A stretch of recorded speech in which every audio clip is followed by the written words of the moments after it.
Vous êtes sur RTL. RTL Matin, Yves Calvi. Il est 7h38, merci d'écouter RTL L'Angle Écho avec vous François Langlais. Bonjour à tous. Le Premier ministre a donc annoncé hier sur TF1 le blocage des prix du gaz et de l'électricité, François. Oui, pour le gaz, blocage quand même après une nouvelle hausse de 12% aujourd'hui, 12,6% aujourd'hui même. Ce qui permet à l'abonné au tarif réglementé fourni par Engie d'éviter encore 30% de hausse qui était dans le tuyau, si je puis dire, à propos de gaz. Ces abonnés, c'est un peu moins de 3 millions de ménages en France. Les autres ont souscrit des contrats auprès d'autres fournisseurs, bon, avec des conditions très variables. Quant à l'électricité, la hausse sera limitée à 4% au début de l'année prochaine, grâce à la baisse d'une des nombreuses taxes présentes sur nos factures, celle qui sert à financer les énergies renouvelables. Oui. Et ça ne bougera plus ? Non, y compris si les prix de marché auxquels les fournisseurs de gaz s'approvisionnent baissent. Dans ce cas, le tarif réglementé ne baissera pas le temps de rattraper le manque à gagner pour Engie. D'accord. En fait, on lisse le surcoût.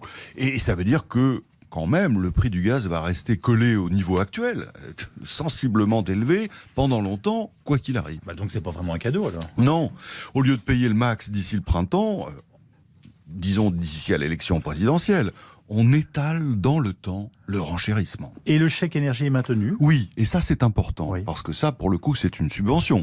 Le blocage des prix, il est couplé avec ce chèque énergie, distribué à près de 6 millions de ménages, 100 € aujourd'hui et 150 € en moyenne au début de l'année prochaine. C'est donc plus d'1 milliard d'euros de subventions versées aux ménages modestes. Ironie de l'histoire. Oui. C'est une sorte d'anti-taxe carbone. Oui. C'est l'inverse exactement de ce qu'avait fait Édouard Philippe en 2018, quand il avait augmenté les taxes sur le carburant au nom de l'environnement. Une initiative qui avait été, on s'en souvient, le déclencheur de la crise des Gilets jaunes. On s'en souvient, oui. Alors dites-moi, ça veut dire qu'on a renoncé au principe d'une taxe carbone ? En fait, la hausse actuelle, la forte hausse actuelle des cours, c'est déjà une sorte de taxe carbone sauvage, incontrôlée, et qui a inversé la problématique et donc la position du gouvernement. Et il est possible que ça dure. Comme nous sommes encore très dépendants des énergies fossiles pour nous déplacer, pour nous chauffer, la hausse nous place face à une alternative désagréable. Soit on laisse les prix augmenter et on étrangle les ménages modestes, soit on met en place des mécanismes de redistribution. C'est ce que fait le gouvernement aujourd'hui, et les émissions de carbone ne baissent pas. C'est sans solution alors ?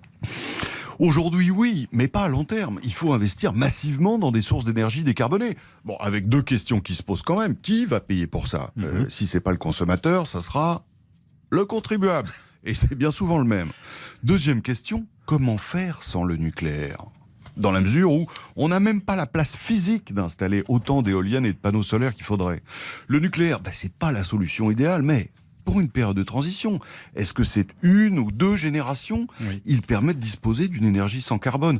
L'actuel président de la République et son gouvernement évitent soigneusement jusqu'ici d'évoquer ce sujet épineux du renouvellement des centrales françaises. Le coup de feu sur les prix nous rappelle qu'il va falloir faire des choix. Merci beaucoup François Langlais, rendez-vous.